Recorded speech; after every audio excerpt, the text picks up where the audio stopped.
Bonjour, je suis Armel Aïmdi. Je vous présente ici nos travaux portant sur la construction d'un dialogue adaptatif pour l'assistance cognitive dans les environnements d'intelligence ambiante.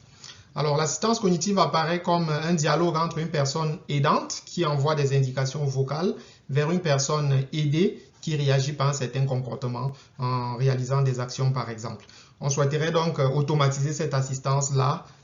Cependant, l'assistance automatisée est très souvent excessive ou insuffisante et ne s'adapte pas forcément à la personne. On parle par exemple de surassistance lorsque l'assistance est donnée alors que la personne est capable d'agir par elle-même.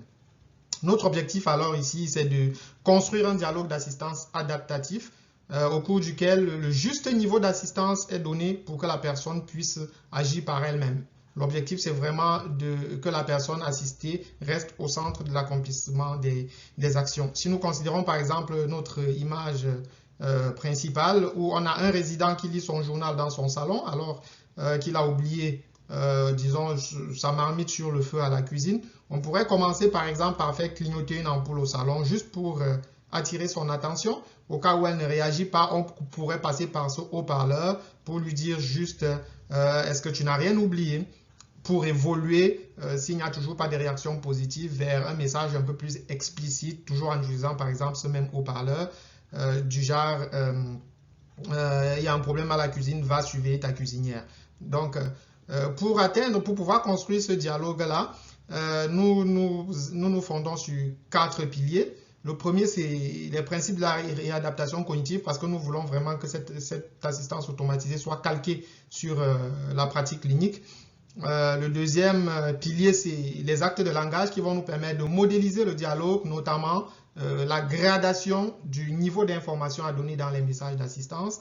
On se sert également d'une ontologie qui permet de formaliser toute la connaissance qui est utilisée dans nos processus de raisonnement. Et enfin, des behavior trees qui vont nous permettre de coder notre assistant de telle sorte qu'il puisse prendre des décisions éclairées. Plus techniquement, qu'est-ce que ça donne? Ça nous donne une ontologie où on a formalisé toutes les connaissances.